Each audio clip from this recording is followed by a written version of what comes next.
Ya, kita mulai aja ya. Ya, bagian saya itu mengkaitkan antara soal citra, image, dengan cognitive science ya. Saya berangkat dari cognitive science dulu, apa itu gitu ya, cognitive science tuh. Meskipun pasti umumnya gue udah tahu, cuman saya memperjelasnya lagi. Cognitive science itu adalah suatu kajian multidisipliner atau bahkan interdisipliner gitu, yang mencoba mencari tahu sebetulnya bagaimana manusia memahami, menangkap realitasnya gitu ya, mengkognisi, menangkap realitasnya, bagaimana manusia itu menangkap realitas. Dan itu sudah diteliti dari banyak disiplin ilmu sebetulnya selama ini. Terutama sih cognitive science, meskipun sudah mulai dari tahun 50-an, tapi tahun 70-an mulai berkembangnya itu. Dan di situ ilmu komputer ikut meneliti, lantas psikologi dalam arti behaviorisme ya kebanyakannya. Psikoanalisis nggak terlalu banyak ini. Psikologi, biologi, neuroscience, lantas linguistik, dan filsafat. Jadi dikeroyok rame-rame gitu untuk memahami sebetulnya bagaimana manusia itu mencerap, menangkap, dan memahami realitas sekelilingnya. Kira-kira seperti itu, cognitive science itu. Nah, ada perkembangan yang panjang sebetulnya dari ilmu keroyokan ini. Tapi satu hal yang menarik adalah ada pergeseran yang lumayan signifikan ya, seperti juga saya kira terjadi dalam ilmu-ilmu lain dalam cognitive science ini, yaitu dari paradigma mekanistik ke paradigma sistemik, sistem, gitu kan? Ini signifikan sekali. Kalau paradigma mekanistik itu mencoba menjelaskan segala hal dengan cara menganalisis, memecah segala hal itu ke dalam unsurnya yang paling dasar, ke bagian-bagian. Jadi diandaikan gitu, kalau begitu kita nemu the building blocks, batu batanya gitu, lantas seakan-akan segala hal bisa dijelaskan, keseluruhan bisa dijelaskan melalui bagian-bagian kecilnya gitu kan ya. Itu kalau pendekatan mekanistik yang ya sangat dipengaruhi oleh kerangka Kartesian ya, Descartes waktu itu. Jadi seakan-akan kalau kita nemu bagian atomistiknya gitu, lantas semua akan kita pahami secara keseluruhan. Jadi bagian menjelaskan keseluruhan, itu kalau mekanis, kerangka mekanis. Nah, kalau kena kerangka sistemik itu sama sekali lain. Terbalik. Bahwa keseluruhan itu akan menjelaskan segala bagiannya. Dan keseluruhan itu dibayangkan sebagai keseluruhan itu lebih besar dan lebih kompleks daripada jumlah antar bagiannya gitu loh. Jadi misalnya di dalam diri kita tuh ada A, B, C, D gitu ya. Keseluruhan itu tidak identik dengan A, B, C, D gitu ya. Karena gabungan A, B, C, D itu melahirkan banyak hal lebih dari unsur-unsur itu gitu. Yang biasa disebut sebagai sinergi kan. 1 plus 1 itu, satu unsur plus satu unsur yang lain itu tidak sama dengan 2 gitu ya, ibaratnya. Dan kalau A plus B tidak sama dengan AB, selalu jadi C. Kalau 1 plus 1 itu menjadi 3 kurang lebih gitu. Jadi selalu ada unsur X yang melebihi totalitas, itu selalu mengandung unsur yang lebih daripada sekedar bagian-bagiannya gitu. Dan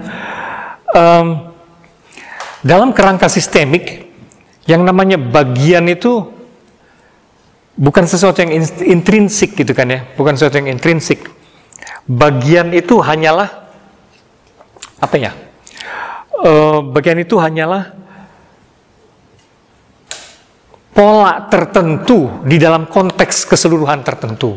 Nah, gitu. Sekarang Anda Anda ini sekarang menjadi bagian dari konteks diskusi kita. Anda menjadi bagian, tapi itu bagian temporer. Posisi Anda sebagai bagian bukan sesuatu yang intrinsik gitu. Karena Anda juga bisa menjadi bagian dalam konteks yang lain gitu kan ya. Bagian dari RT RW, bagian dari apa? Bagian itu hanya konfigurasi sesaat di dalam konteks tertentu Anda menjadi bagian gitu. Jadi bukan suatu hal yang intrinsik gitu kan ya. Hanya bagian dari pola, unsur dari dalam pola yang kontekstual. Dengan kata lain, kerangka berpikir dalam paradigma sistemik ini, titik beratnya bukan lagi objek. Dulu waktu mekanistik itu objek semua dissected gitu, dibelah-belah, lantas menjadi kita menemukan unsur yang paling kecil. Itu objek yang paling kecil seperti gitu kan. Nah kalau dalam kerangka sistemik tuh nggak gitu. Bukan objek yang menjadi penting di situ, tapi hubungan-hubungan ya, jejaring hubungan di dalam konteks keseluruhan itu gimana? Gitu kalau sistemik gitu ya, bukan objek. Nah, hubungan itu menjadi penting. Terus kalau dalam kerangka mekanistik tuh ada objek dulu, lantas objek berhubungan gitu kan ya. Hubungan jadi sekunder di situ. Kalau mekanistik, kalau dalam kerangka sistemik, hubungan dulu, baru sesuatu itu menjadi katakanlah makna objek-objek itu ditentukan gitu kan ya. Gitu. Hubungan dulu yang menjadi primer. Hubungan dulu dalam konteks ini, hubungan kita adalah Anda peserta, saya fasilitator, gitu ya. Si objek-objek Anda dan saya itu menemukan predikat dan menemukan statusnya di dalam hubungan. Maka yang primer adalah hubungan kalau sistemik itu. Nah, itu menjadi penting karena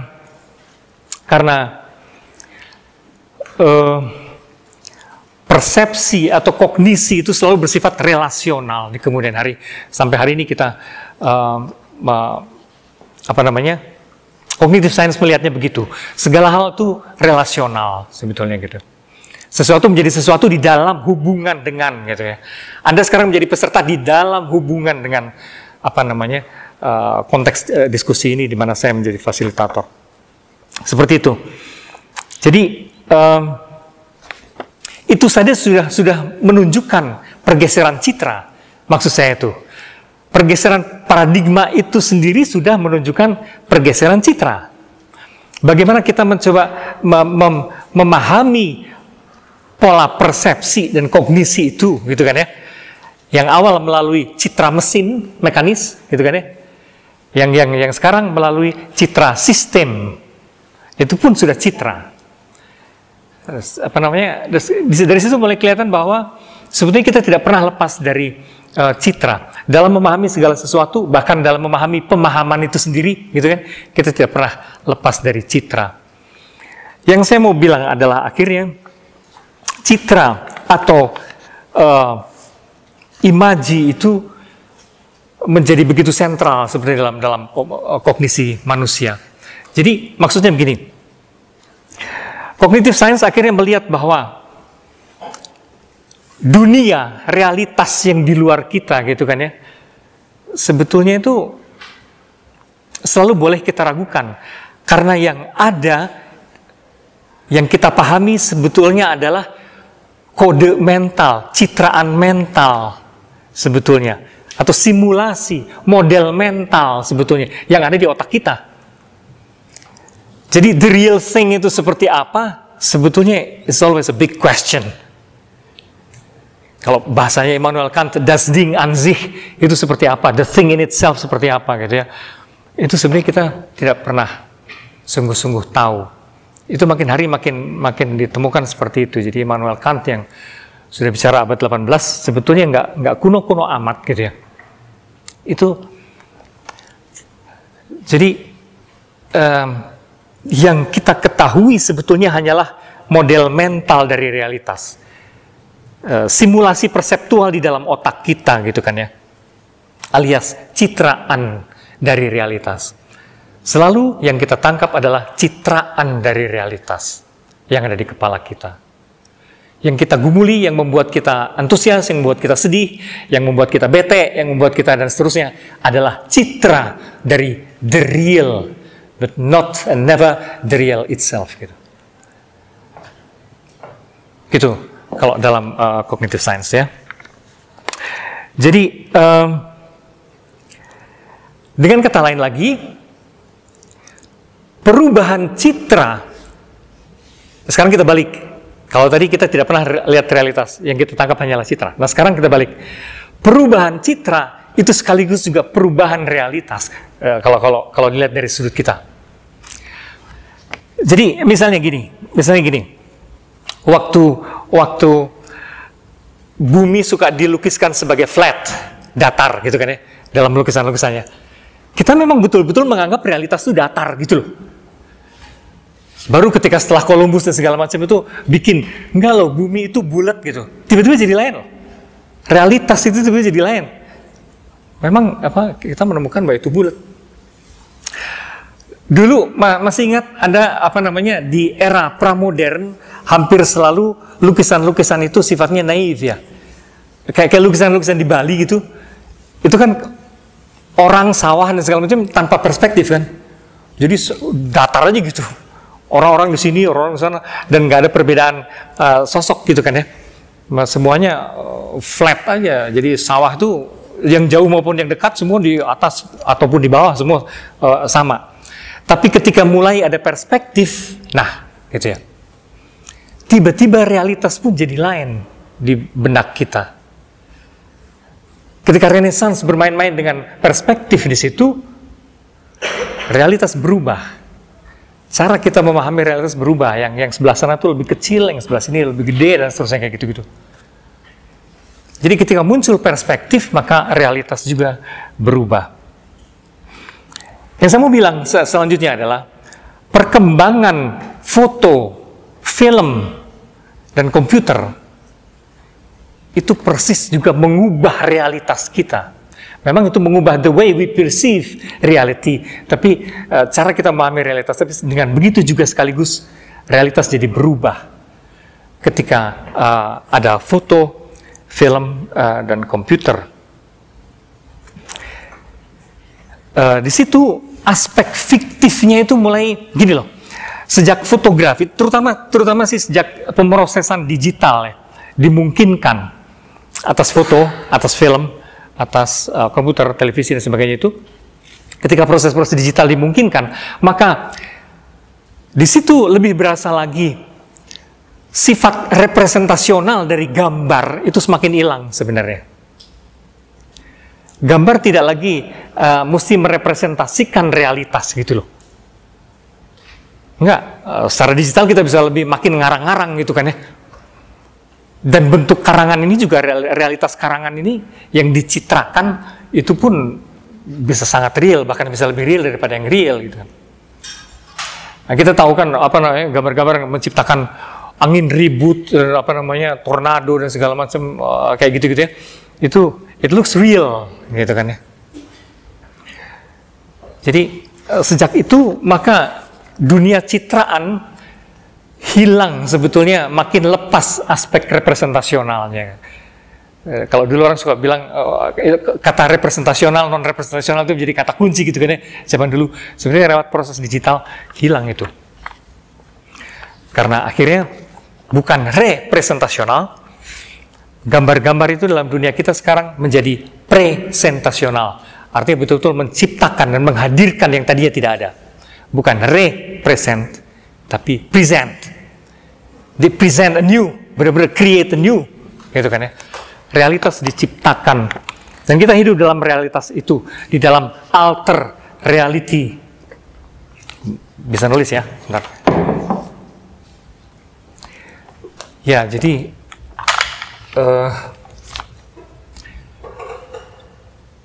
realitas sekarang berubah menjadi, katakanlah, semakin menjadi alter reality. Menjadi alter reality, menjadi sebuah realitas tandingan, realitas yang lain. Oke.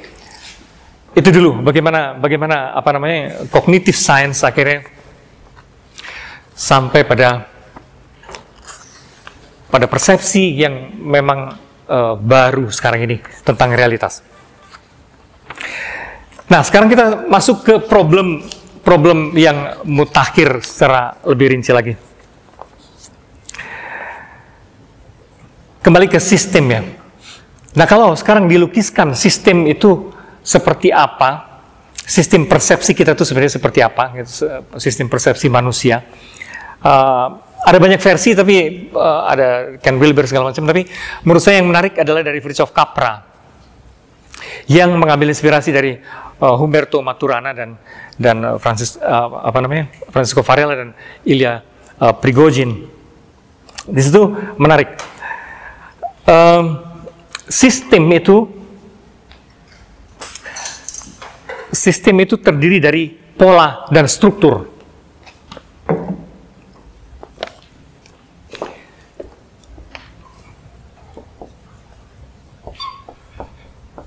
Sistem itu pattern dan structure.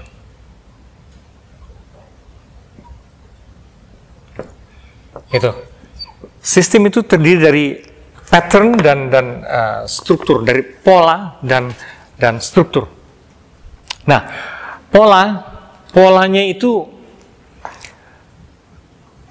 begini maksudnya ya. Kalau kita bayangkan sebuah sepeda adalah suatu sistem sepeda itu. Nah, pola adalah hubungan antara si pedal dengan rantai dan dan rem dan stang dan kayak gitu-gitu. Pola hubungan organisasi itu loh. Bagaimana unsur-unsurnya itu dikelola dan saling terhubung. Itu pola. Nah, struktur itu, kalau struktur adalah aspek kuantitatifnya, aspek fisiknya yang bisa berubah-ubah struktur itu. Pada sepeda gunung strukturnya jadi lain, misalnya bannya jadi lain atau tipe velgnya jadi lain. Terus mesin rantainya juga jadi lain, tapi tetap hubungannya ada rantai, ada pedal, ada gitu. Patternnya tetap, hanya konfigurasi fisiknya, aspek kuantitatifnya itu struktur namanya, itu bisa berubah-ubah. Antara sepeda untuk belanja ke warung itu kan beda sekali dengan sepeda gunung, beda lagi dengan sepeda balap dan seterusnya. Gitu. Jadi ada tekanan-tekanan yang berbeda, itu struktur. Polanya sama, strukturnya bisa berbeda-beda.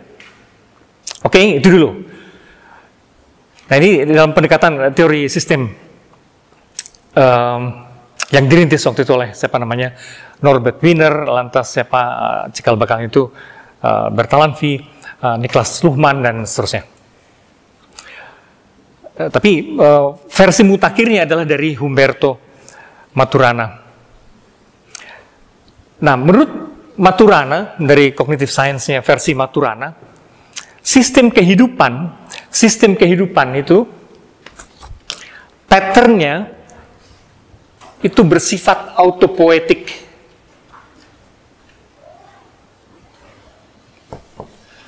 Autopoetik. Polanya itu autopoetik. Kalau sistem kehidupan, kita bicara mengenai sistem kehidupan. Polanya itu autopoetik. Autopoetik itu artinya dia menciptakan diri terus-menerus. Menciptakan dirinya terus-menerus gitu kan ya. Menyeleksi, menciptakan diri. Autopoetik. Kalau strukturnya, terus ini dari kurang lebih ini versi Maturana, yang biasa disebut sebagai teori Santiago. Strukturnya inspirasi dari Prigozhin, Ilya Prigozhin, strukturnya itu disipatif.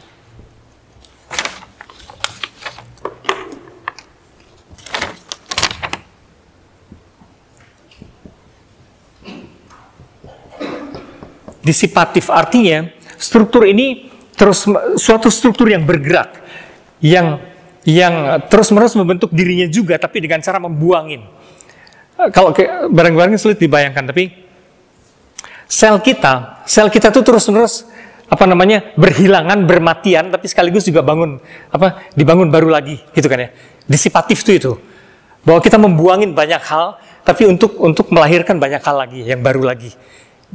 Dissipate artinya membuang, gitu kan ya. Kita hidup dengan cara membuang, kita meregenerasi terus-menerus. Nah, sistem kehidupan itu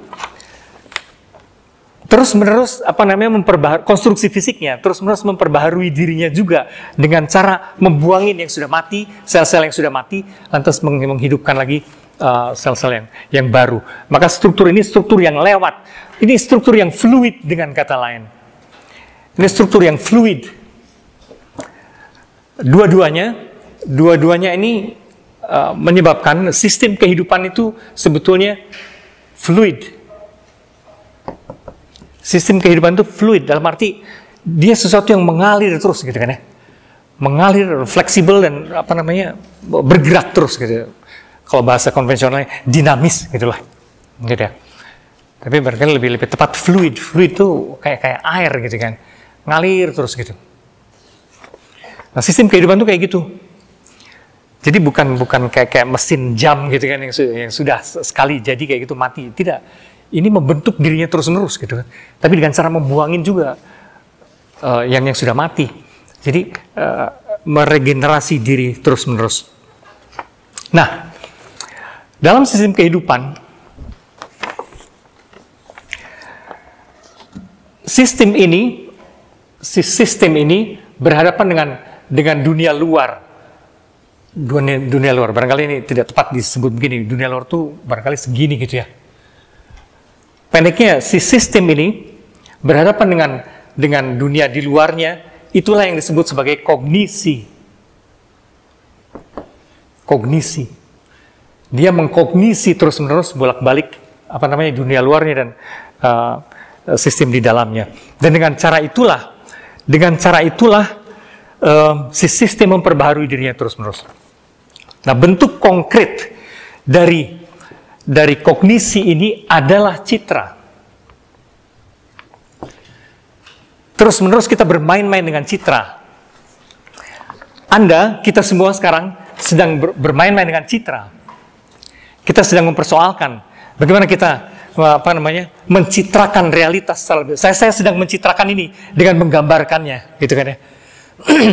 Setiap kali kita membuat skema, dan diam-diam Anda juga membuat skema, gitu, atau ringkasan di dalam catatan Anda sedang membuat citra baru, sedang mencitrakan ulang setiap kali, gitu kan ya. Sesungguhnya apa ini, gitu. Jadi jelas saya sedang mencitrakan juga dengan menggambar-gambar begitu, gitu.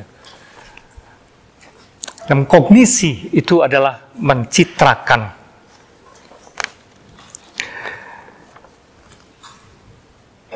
Nah, oke. Sekarang ditemukan bahwa itu tuh fluid. Tapi juga ada unsur lain lagi dalam temuan hari ini, bahwa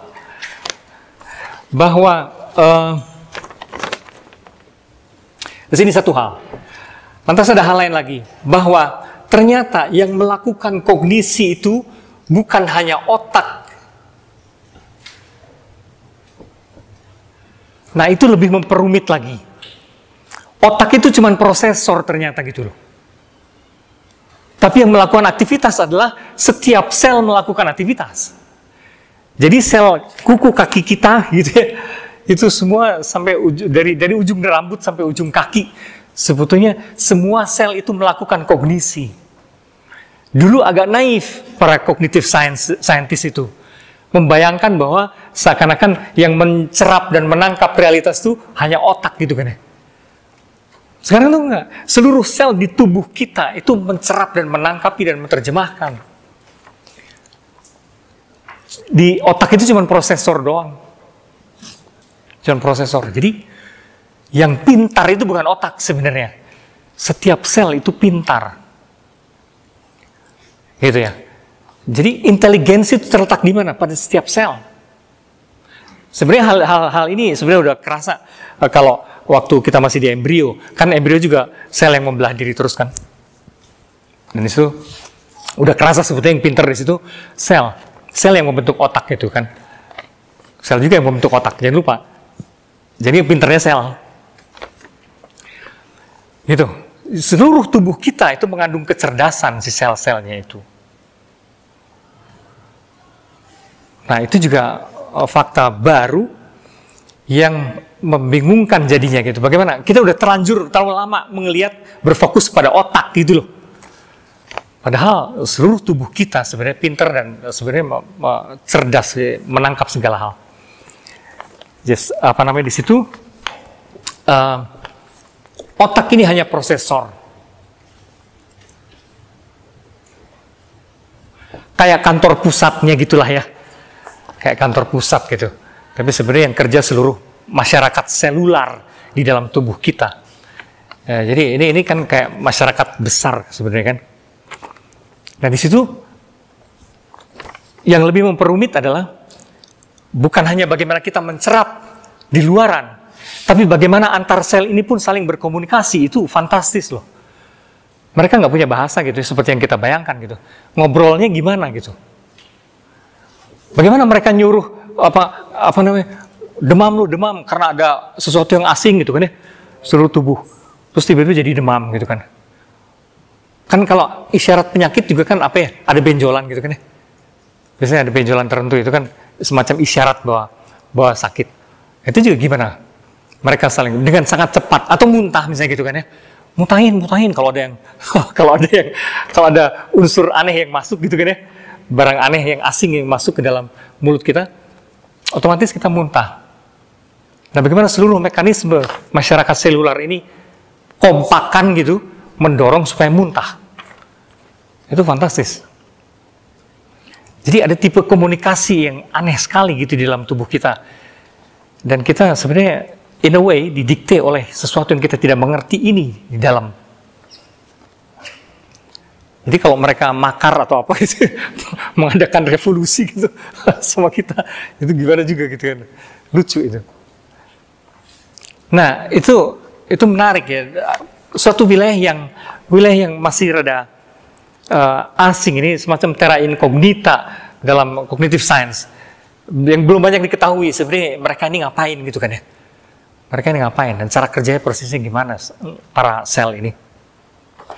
Nah, di otak sendiri pun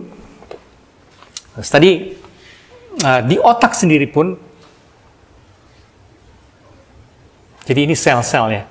Sel-sel yang bekerja, yang melakukan kognisi. Ada hal lain lagi. Di otak sendiri pun sekarang ada muncul misteri baru, yaitu wilayah tengah yang biasa disebut sebagai limbic system. Dulu kita tahu-taunya kan cuma kiri kanan gitu kan ya. Otak kiri, otak kanan gitu. Tiba-tiba sekarang ini orang menemukan otak tengah. Sekarang disebut sebagai limbic system. Dan ini adalah wilayah otak yang ternyata menjadi begitu penting karena beberapa hal. Pertama, limbic system inilah yang membuat reaksi-reaksi individu menjadi begitu khas. Reaksi saya, si Bambang, itu berbeda dengan reaksi Alfatri dan sebagainya terhadap sesuatu. Pendeknya yang memberi karakter subjektif pada unik subjektif pada individu sebetulnya adalah persis ini. Otak tengah yang limbic system ini. Dia yang memicu reaksi-reaksi emosional yang unik, khas gitu kan ya. Kenapa terhadap simbol tertentu seseorang marah gitu kan ya. Terhadap benda tertentu seseorang nafsu gitu kan ya. Kayak gitu-gitu. Itu aneh sekali. Dan karakter subjektif ini yang biasa disebut sebagai qualia, yang dalam cognitive science itu menjadi misteri yang luar biasa. Apa yang menyebabkan warna tertentu saya suka banget gitu, dan bagi orang lain tidak, kayak gitulah ya. Itu qualia. Qualia itu something very specific, individual. Kenapa mendengar lagu tertentu saya menangis, gitu, atau orang lain persis marah gitu kan ya. Ngelihat film tertentu orang jadi bete gitu, orang lain senang. Itu gimana? Itu sangat spesifik reaksi ini tuh. Qualia. biasa disebutnya. Itu masih misteri yang luar biasa. Ramachandran segala macam, salah seorang pemikir terbesarnya di wilayah ini, juga masih bingung. Ada tendensi untuk melihat penyebab ini, qualia ini pada sel-sel tertentu juga di dalam otak. Tapi pokoknya wilayah tengah ini adalah wilayah yang menyebabkan karakter subjektif atau karakter khas pribadi. Tapi selain itu juga ada yang aneh. Limbic system ini tidak bekerja dengan seperti otak kiri dan otak kanan yang kerjanya dengan mengencode ya, mengkodekan sesuatu, mensimbolkan sesuatu gitu. Tidak dia. Tidak memproses informasi juga limbic system ini. Gitu. Jadi dia berproses secara yang biasa kita sebut sebetulnya paranormal. Dulu karena kita nggak tahu, kita kecepatan menyebut itu paranormal. Artinya di samping, di luar yang normal. Ternyata setelah ini ditemukan, itu tuh normal pisan gitu. Jadi itu tuh normal aja. Normal, cuman pada orang tertentu tidak dikembangkan, tidak terangsang atau apa. Jadi kemampuan melihat membaca pikiran orang langsung kayak gitu-gitu tuh, itu sebenarnya normal. Itu bukan sesuatu yang aneh. Itu tuh wilayah otak tengahan itu. Terus kayak ngelihat masa lalu, melihat masa depan, yang biasa, segala hal yang biasa kita sebut sebagai paranormal, itu proses dari si limbik ini yang memang aneh. Dia tidak lewat proses ini, seperti intuitif gitu ya, kalau bahasanya yang dulu-dulu intuitif gitu. Ceplok aja kita jadi tahu, ceplok aja kita membaca pikiran orang. Tapi sebenarnya itu caranya si ini. Nah, itu masih wilayah yang sangat misterius. Limbic system ini, otak tengah ini. Wilayah yang masih sangat misterius.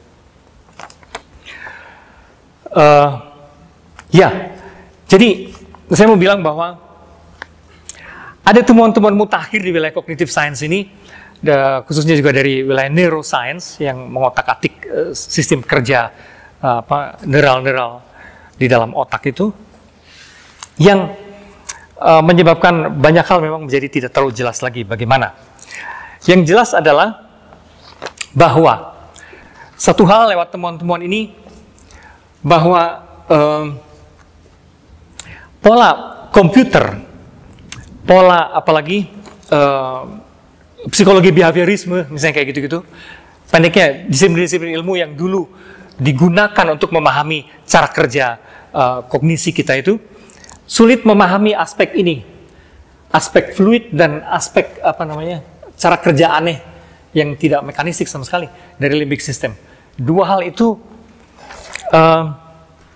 menyebabkan sampai hari ini masih misterius sebetulnya kognisi itu apa. Tapi satu hal lagi yang disadari, bahwa ternyata tidak cukup kita hanya meneliti cara kerja neural system di dalam otak. Tidak cukup, karena ternyata otak itu bekerja selalu dalam kaitannya dengan segala sesuatu di luar otak, dengan lingkungannya, dengan environment, gitu ya. Otak itu selalu bekerja, selalu dalam rangka menjawab sesuatu, bereaksi sesuatu terhadap lingkungan di luarnya. Nah, boleh dibilang citra dalam hal ini, citra atau kognisi itu adalah tadi itu ya, adalah sebetulnya interface, di interface antara dunia tertutup, sistem tertutup yang kita punya dengan dunia luas di luarnya, dengan lingkungan di luarnya. Nah, interface itulah citra. Nah, itu menjadi menarik karena sekarang kita bicara mengenai lingkungan di luarnya. Lingkungan di luarnya. Nah, lingkungan mutakhir ini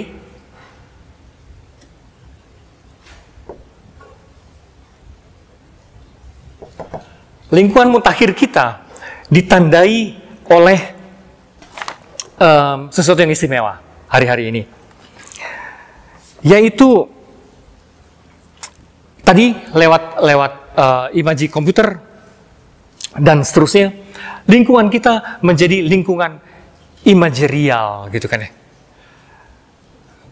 bukan lagi sekedar lingkungan objek-objek, tapi menjadi lingkungan citraan. Lingkungan di mana imaji-imaji dimobilisasi habis-habisan, besar-besaran gitu. Lingkungan kita dibentuk oleh imaji-imaji. Jadi situasi kita, zaman kita adalah zaman di mana dunia betul-betul menjadi literally dunia citraan, dunia imaji, dunia citra, gitu. Di mana segala imaji dimobilisasi untuk membentuk, mendikte persepsi kita, penginderaan kita.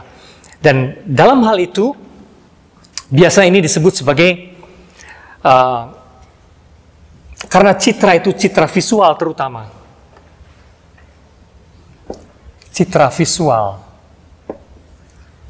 Maka dunia kita sering disebut sebagai dunia okular sentrisnya.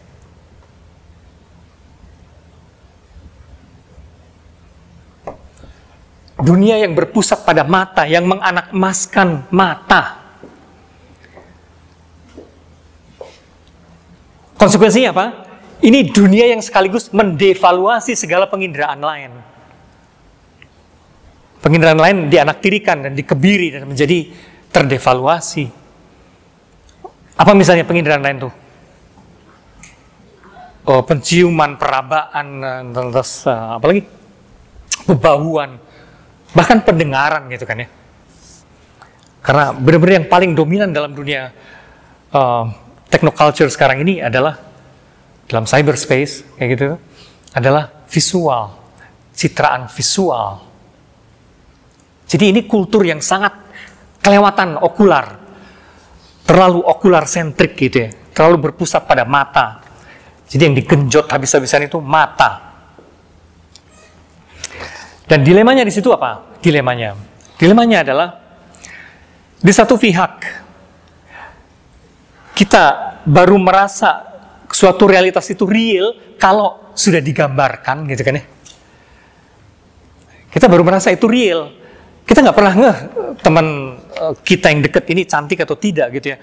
Tapi begitu lihat fotonya gitu kan, lu tuh cantik ternyata ya. Nah gitu kan, seperti itu. Jadi kita baru merasa itu tuh real ketika dicitrakan. Udah jadi kayak gitu tuh. Suatu peristiwa juga seperti tidak real kalau tidak masuk televisi atau tidak masuk ke sekurang-kurangnya internet, YouTube atau apapun gitu kan ya. Begitu masuk YouTube, oh baru itu real gitu kan ya. Begitu ada citraannya di televisi, ada laporannya direlay oleh televisi, baru kita merasa itu real. Di satu pihak seperti itu. Di sisi lain, kita selalu tahu juga diam-diam bahwa realitas jauh lebih kompleks daripada yang dicitrakannya. Nah, itu dilemanya. Jadi kita berada dalam satu dilema, di mana citraan itu begitu penting untuk memberi sense of the real, gitu. Tapi kita juga tahu, the real itu lebih kompleks dan lebih rumit daripada itu. Gitu. Bahkan kita juga tahu, seringkali citraan itu ngibul, gitu kan ya. Citraan itu menipu, kita juga tahu itu. Gimana itu tuh, gitu loh. Itu dilema manusia hari ini dalam hal soal citra. Nah, menghadapi ini, sejauh saya teliti selalu ada dua sikap ya, sikap yang teknofili artinya yang suka banget sama teknologi. Mereka pasti melihat kemungkinan cyberspace dan pencitraan dunia imaji sebagai positif. Sebagai positif karena itu memungkinkan misalnya lewat internet, lewat jaring sosial, memungkinkan kontak yang dulu tidak dimungkinkan gitu kan ya. Di mana jarak tidak ada lagi dan tubuh sudah menjadi kuno. Tubuh menjadi obsolete kata orang-orang ini ya. Tubuh menjadi obsolete, menjadi kuno. Dan inilah dunia post-human katanya, post-body. Body tidak dibutuhkan lagi. Karena tanpa tubuh, tanpa space, kita sudah langsung bisa, ibaratnya, langsung bisa ngobrol, berkontak dengan segala pihak. Tidak ada lagi jarak spasial fisik gitu, tidak lagi jarak seperti itu. Ini omongan-omongan dari kaum teknofili, di mana kita menjadi satu saudara, gitu kan ya, tanpa ada jarak dan diskriminasi bangsa atau apapun. Cyberspace memang memungkinkan itu di satu sisi. Tapi saya kok kali ini pengen, kalau soal itu saya kira kita sudah banyak dengar lah ya, bahwa itu memungkinkan banyak hal yang dulu tidak mungkin. Tapi menurut saya, omongan kritis dari lawannya, kaum teknofobia, yang kadang-kadang terkesan deso gitu, tapi menurut saya kok menarik gitu loh. Orang-orang yang teknofobia, yang fobi, yang kurang suka dan agak alergi terhadap teknologi maupun dunia kapitalisme umumnya. Omongan mereka menurut saya ada bagusnya kita dengar. Yaitu, kata mereka ini salah satunya, jangan terlalu melihat apa yang dilayarkan dalam apa yang ditayangkan di dalam cyberspace. Tolong lihat juga apa yang dibuangnya, yang ditutup-tutupinya, katanya gitu. Jangan terlalu terpesona pada tayangan-tayangan televisi yang memang heboh dan seperti memberi nutrisi bagi semua imajinasi kita. Tapi please look at what is screened out. Nah, gitu. Apa yang sebetulnya disembunyikan di situ? Apa yang tidak ditayangkan di situ? Itu menjadi penting untuk dilihat. Dan pada titik ini, saya kira psikoanalisis yang hampir jarang dipakai dalam cognitive science karena terlalu terpaku pada behaviorisme ya, psikologinya, menjadi penting di sini. Ada sesuatu yang di bawah sadar, kalau menurut psikoanalisis itu, omongan psikoanalisis misalnya seperti ini ya, bahwa di balik keranjingannya kita, disebutnya di sini, di balik efek narkotik dan adiktif dari cyberspace, gitu kan ya, yang membuat kita kecanduan Facebook dan Twitter dan segala macam itu, karena ada orang yang seharian sibuk di situ aja gitu kan ya. Oh, asing banget. Di balik itu sebenarnya katanya, bahkan di balik antusiasme kita mencitrakan diri terus-menerus gitu kan ya, itu jangan-jangan ada sesuatu yang kita sedang hindari, beramai-ramai sedang kita hindari, yang kita takutkan. Jadi gitu,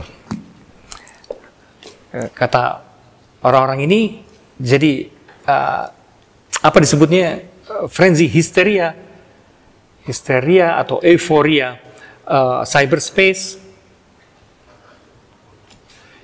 menyembunyikan ketidakberanian kita menghadapi chaos yang real.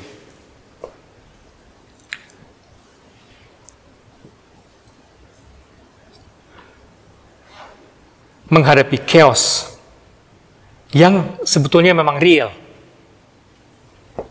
Real karena apa? Dalam dunia kita hari-hari ini banyak hal menyebabkan chaos. Pertama, segala konsep yang penting terdekonstruksi hari-hari ini. Semua dibongkarin gitu kan ya. Ilmu dikritik, agama dikritik, kebudayaan dikritik, gender apa semua dikritik. Sebetulnya tidak ada kepastian hari-hari ini tuh. Kalau mau cari pegangan gitu kan ya. Tuhan ditiadakan gitu. Tapi yang ngomong tidak ada Tuhan pun digebukin gitu kan ya. Itu kayak gitu. Jadi gimana tuh ceritanya gitu.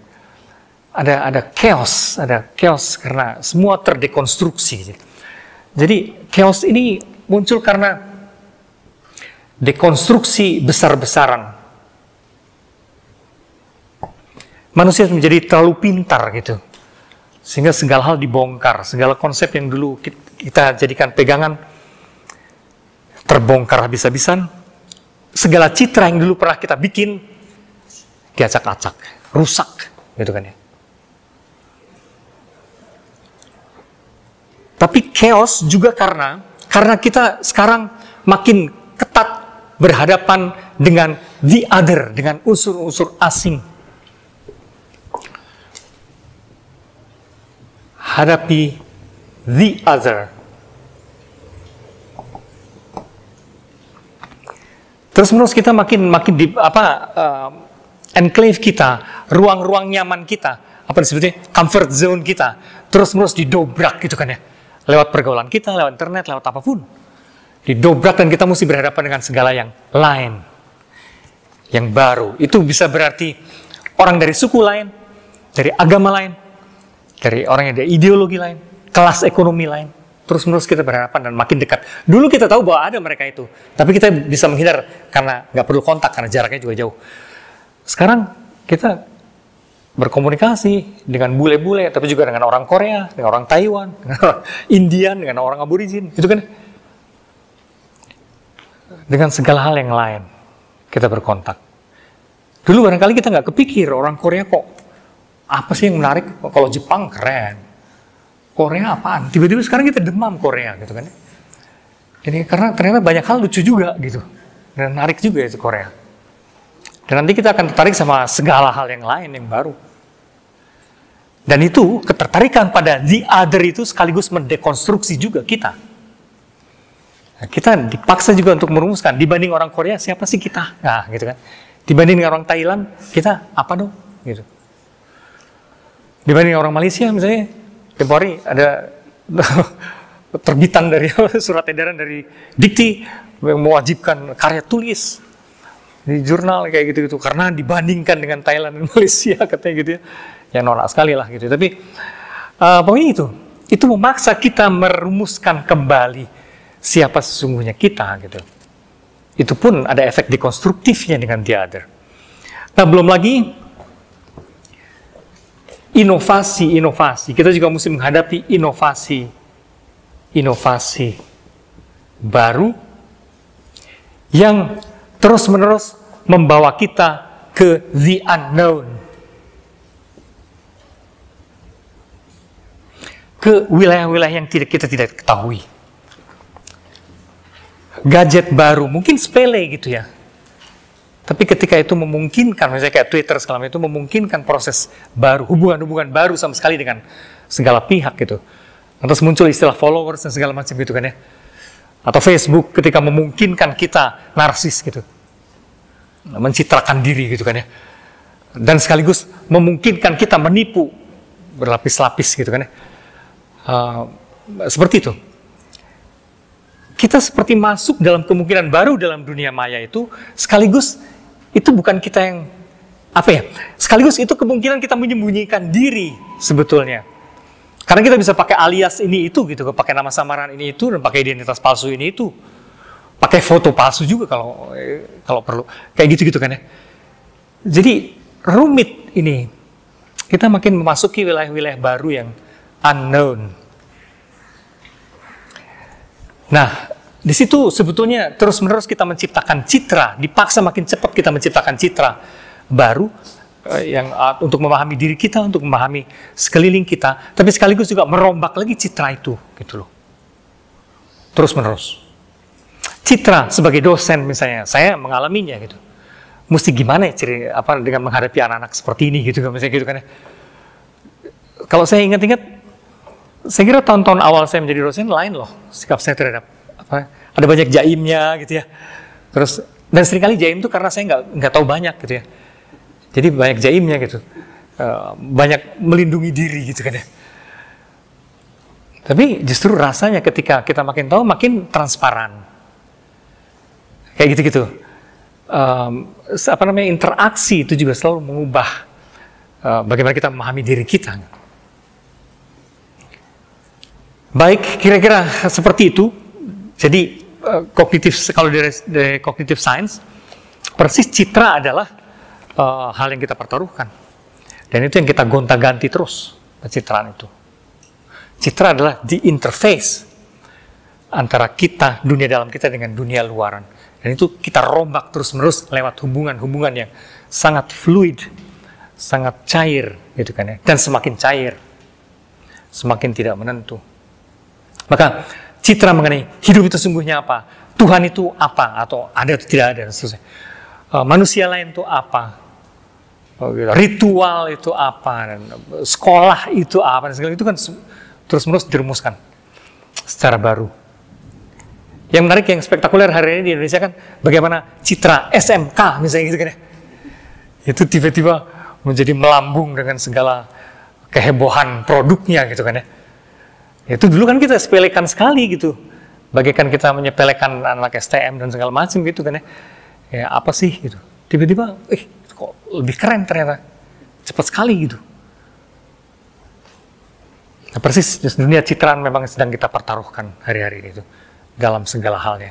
Nah, pada titik itu sebetulnya saya kira dilihat dari sudut teknofobi bisa mengkhawatirkan karena citra yang berubah terus dan tidak menentu. Tapi pada sisi lain itu juga memaksa kita untuk menjadi produsen citra sendiri alih-alih menjadi konsumen. Saya kira kita makin dipaksa untuk mandiri membuat citra sendiri tentang diri, tentang hidup kita sendiri. Yang biasa saya selalu bilang estetika eksistensi itu ya, the aesthetics of existence ya, betul. Artinya kita membuat hidup kita sendiri menjadi karya seni ya kan? Karya seni kita sendiri gitu, bukan nyontek. Saya kira seperti itu kira-kira. Silahkan kita ngobrol.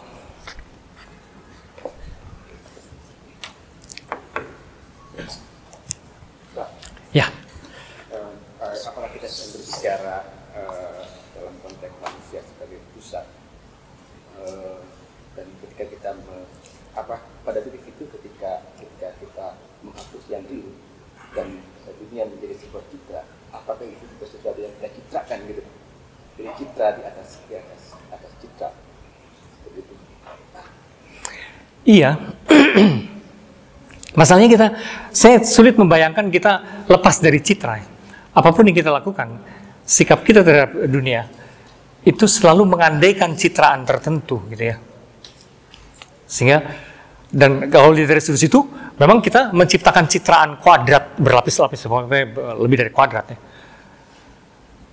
Berlapis-lapis, multiple. Menurut saya gitu. Dan itu entah, memang di satu sisi itu kelebihan manusia saya kira. Itu sebabnya lantas manusia menciptakan kebudayaan gitu kan ya, atau peradaban. Dan binatang-binatang sekurang-kurangnya dari sudut luar kita tidak melihat kebudayaan dalam arti perubahan. Manusia merubah terus. Dari sudut itu barangkali kelebihan, tapi di sisi yang lain karena kita juga tersisa oleh cita-cita itu kita juga terkutuk, saya kira. Terkutuk untuk jadi tukang ngarang gitu kan ya, tukang menciptakan gitu. Karena hidup lantas dikarang-karang, dibuat-buat semuanya gitu. Repot sekali kita membuat-buat cara makan yang layak dan pantas, cara hubungan-hubungan yang dianggap pantas, ya itu juga kan kita ubah-ubah terus gitu. Sistem kerja yang juga berubah-ubah terus. Itu pada titik itu apakah statement perilaku yang dipengaruhi oleh lingkungan itu masih berlaku? Masih dalam arti gini, kita dua-duanya kita konsumen citra gitu loh. Awalnya tentu kita membentuk citraan-citraan, tapi lama-lama citraan itu kan menjadi konstelasi objektif. Citraan itu menjadi konstelasi objektif yang mendikte kemudian generasi demi generasi gitu.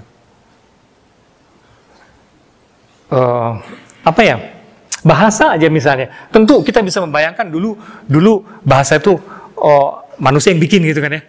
Tapi kita tidak pernah mengalami membuat bahasa. Yang kita alami adalah kita dibuat oleh bahasa. Dalam arti kita dipaksa untuk menyebut benda beginian ini kursi, benda beginian mic gitu, mikrofon, dan benda begitu namanya sepatu. Itu kita dipaksa untuk melihat gitu. Dalam arti itu kita dibentuk oleh bahasa, alih-alih kita membentuk bahasa. Jadi hampir semua citraan yang kita produksi kemudian dalam sejarah bersama waktu itu menjadi struktur-struktur objektif. Susahnya itu, struktur objektif yang mendikte kita. Tentu kita bisa melawan itu dan merombak struktur. Dan kerjaan para seniman sebetulnya adalah mencipta ulang segala citraan itu. Itu sebabnya selalu rentan konflik para seniman itu. Selalu rentan konflik karena ada idealisme tertentu bahwa suatu karya itu menjadi karya seni yang bagus kalau original, kalau beda, kalau benar-benar tidak ada sebelumnya gitu kan. Tapi dengan cara itu maka selalu jadi gampang tabrakan sama imaji-imaji konvensional. Tapi mereka pula sebetulnya yang kemudian benar-benar melahirkan. Anda pernah kepikir nggak sih bahwa sebutan-sebutan, naming, nama-nama itu kalaupun kita membayangkan ada yang menciptakannya, penciptanya itu para penyair itu. Bayangan saya, kenapa benda yang beginian disebut tikus gitu kan? Kenapa kok tikus gitu? Itu apa itu? Ngarang-ngarang yang apa gitu ya? Oh, tikus, terus yang lain bilang rat, yang lain bilang kodok ya, untuk itu semua nama yang sembarangan gitu. Tapi itu kan imajinasi seorang penyair yang menangkap dan menciptakan diksi tertentu gitu.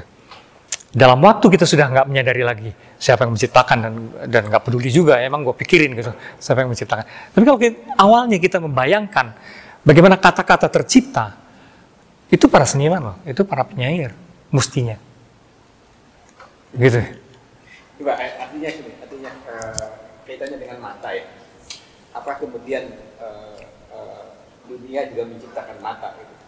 Tidak semata-mata kemudian mata menciptakan dunia juga, yang visual itu. Dunia menciptakan mata dalam artian dia menciptakan the way of seeing, the way of looking at things. Itu benar. Dunia memaksa kita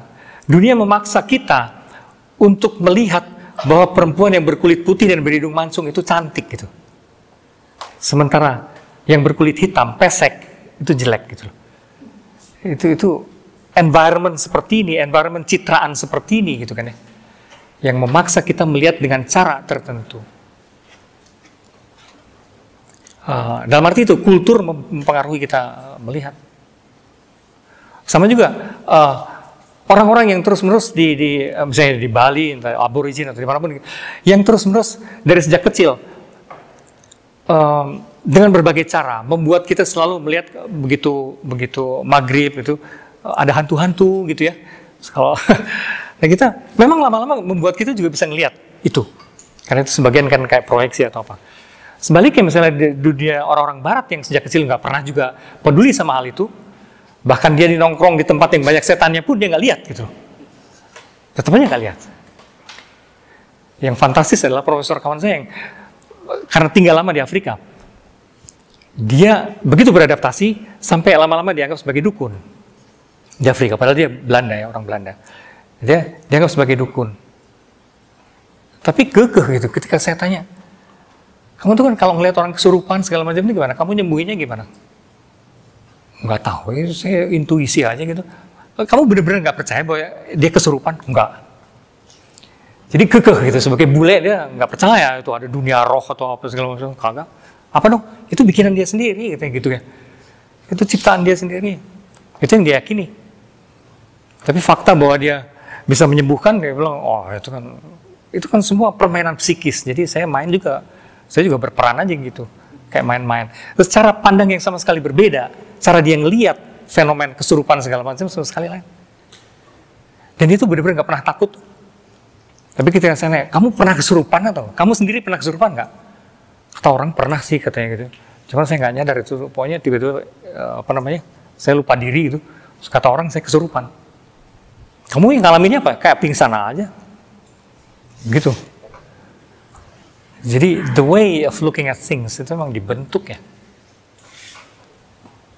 Apalagi?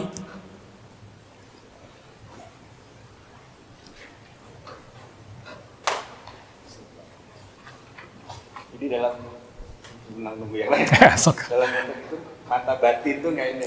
Nah, mata batin itu apa gerangannya? Mata batin apa itu? Tiba-tiba menjadi sama sekali lain ya?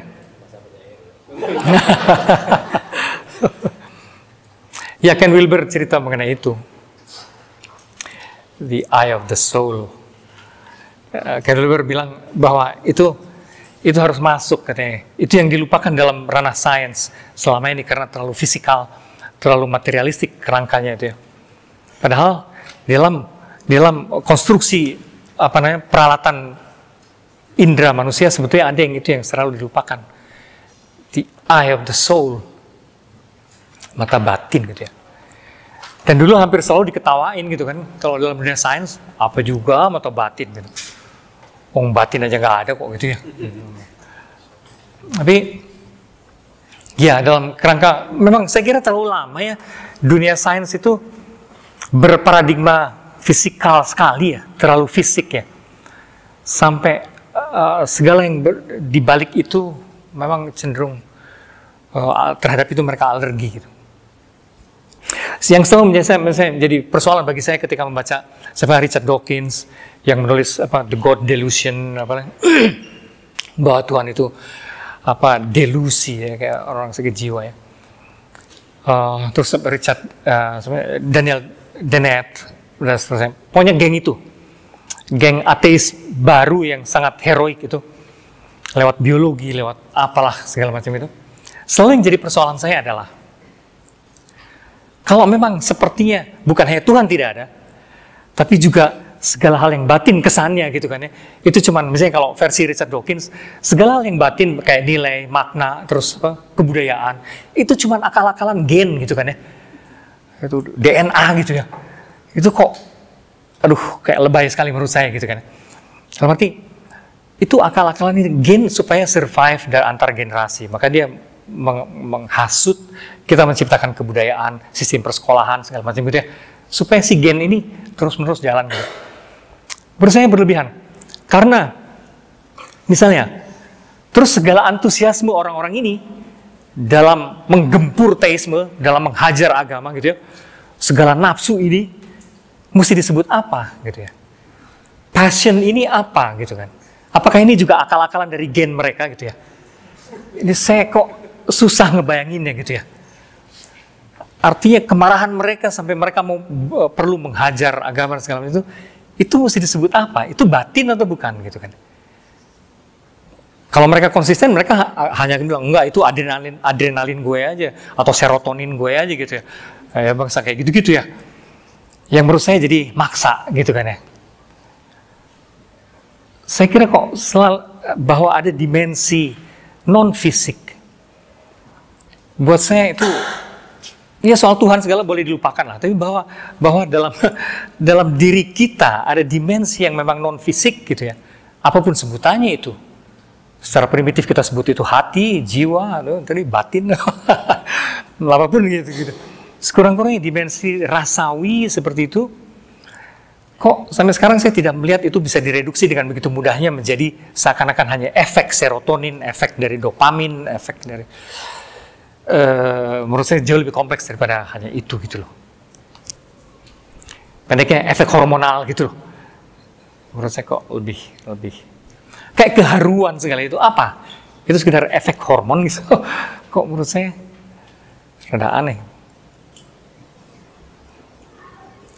Gitu, jadi mata batin sekarang mesti masuk loh. Ken Wilber memasukkan itu sebagai sesuatu yang faculty yang penting gitu untuk kognisi ya, untuk memahami realitas. Karena selama ini betul-betul diabaikan itu mata batin itu.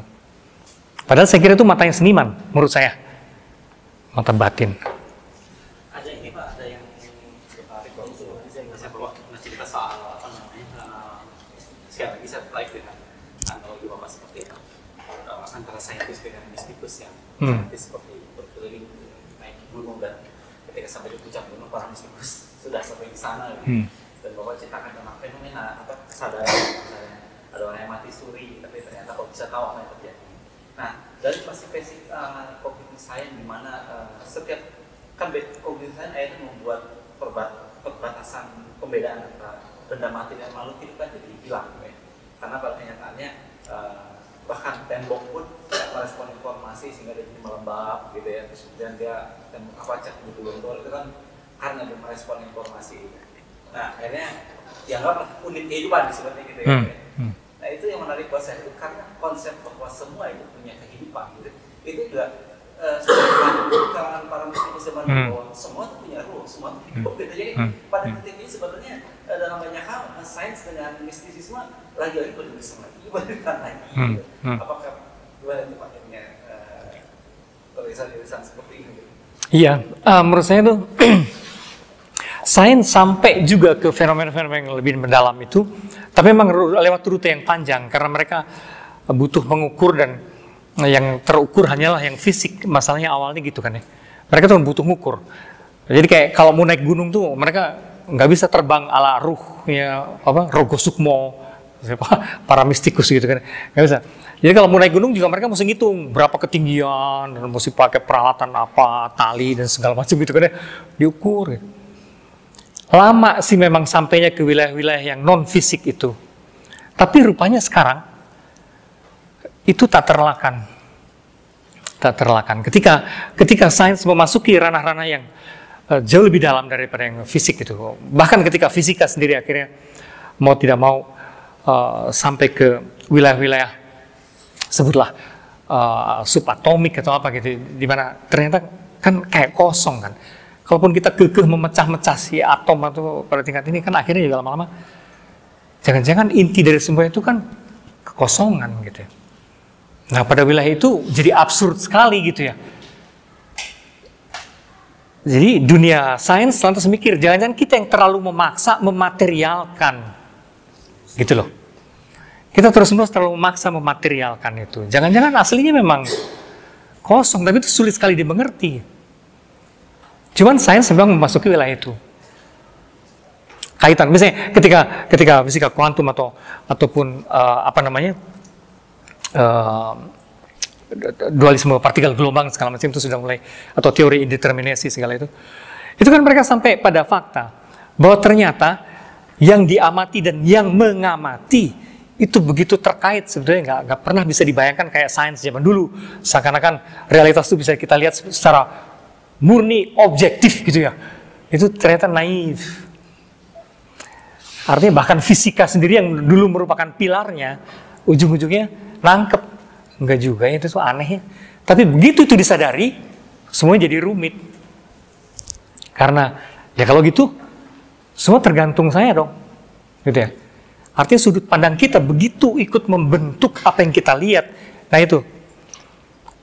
Maka sains sebetulnya mengalami krisis berat sebetulnya di akhir abad 20 dan di milenium baru ini. Mengalami krisis berat karena konsep objektivitas dan segala macam menjadi berantakan sekali kan. Kayak gitu, karena subjek objek tuh akhirnya betul-betul mereka lihat dalam kerangka relasionalitas, itu masalahnya. Kita selalu in relation, kita tidak pernah, kalaupun dibayangkan gitu ya, saya ada subjek mengamati objek, itu artificial sekali itu pura-pura banget gitu ya. Dalam kenyataannya nggak gitu. Terus misalnya, saya dari tadi menyebut ada sistem saya menghadapi luar saya. Sebentar, luar itu apa gitu? Bukankah kita juga bagian objek, yang bagian dari luaran ini gitu kan? Saya adalah bagian dari realitas ini juga kan? Jadi itu juga agak palsu itu melihat saya dalam polaritas. Ada saya yang melihat, di luar saya yang dilihat gitu ya. Ini tuh karena saya sudah selalu terkait sih dengan realitas di luar, kita tidak pernah membuat jarak. Semua jarak itu artifisial sebenarnya. Nah sejak itu memang berantakan sekali sains dalam arti itu. Bahwa sampai sekarang itu masih dipakai, misalnya istilah objektivitas itu kan untuk kenyamanan ya, dan hanya sebatas tertentu. Misalnya objektif masih bisa dipakai dalam artian kita jangan buru-buru mengajukan pandangan pribadi, tapi utamakan dulu apa yang diamati. Nah kayak gitu sih objektivitas dalam arti itu fine ya. Tapi kalau objektivitas dalam arti ontologis bahwa kita seakan-akan bisa memotret hukum alam kayak gitu tuh no, forget it. Yang kita potret, yang kita klaim sebenarnya hukum otak kita sendiri sebenarnya. Kalaupun mau ini alih-alih hukum alam gitu. Gitu, maka para saintis sekarang juga jauh lebih rendah hati ya. Nggak terlalu berani bilang sesuatu itu hukum alam gitu, itu kegedeannya terlalu besar itu. Mereka paling bicara mengenai probabilitas kayak gitu-gitu ya. Sangat mungkin dalam kondisi tertentu sesuatu menjadi sesuatu. Oh ini gitu. Hukum alam, God knows, nggak tahu hukum alam itu apa. Apalagi? Aku mau berpikir, ini kan ada peralihan dari cognitive term ke linguistic term. Nah, itu ada 3 tahap nih. Linguistic pertama, linguistic kedua, satu era kosmo dan sebagainya semiotika. Nah, dengan fenomena ini apakah itu kembali ke kognitif lagi atau ada tahap keempat atau tetap di tahap Ya, susahnya bangsa pentahapan kita sekarang makin sadar. Segala bentuk yang disebut oleh para filsuf Prancis itu sebagai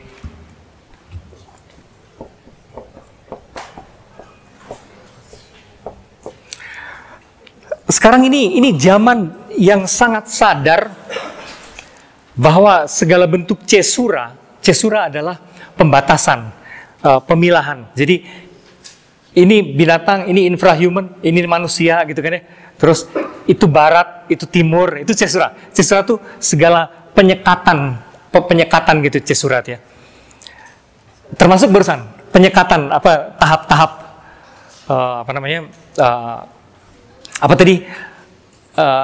cognitive turn, linguistic turn, terus kayak gitu-gitu. Itu pun sekarang diragukan.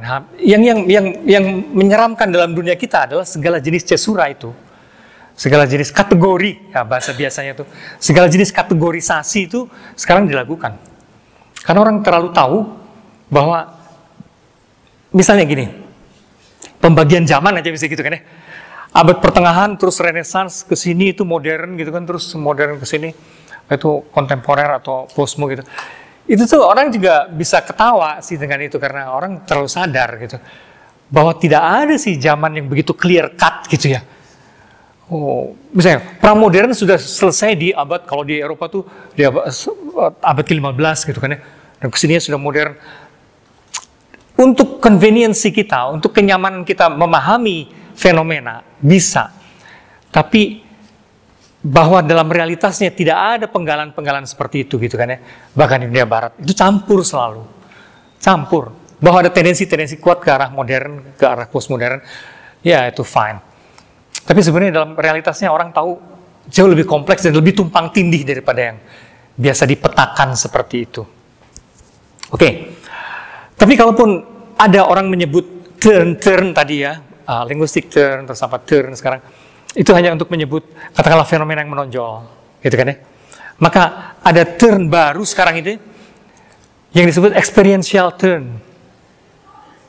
Orang bukan lagi melihat ke bahasa, gitu kan ya. Bukan lagi melihat ke culture, meskipun pernah ada juga yang menyebut ini cultural turn, gitu ya. Maka isu kultur sekarang itu menjadi hype sekali, menjadi kata kunci. Tapi sekarang orang sebetulnya ke pengalaman, melihat segala hal itu dari pengalaman, dari sisi pengalaman gitu. Ada sensibilitas baru terhadap yang namanya the complexity of experience gitu kan.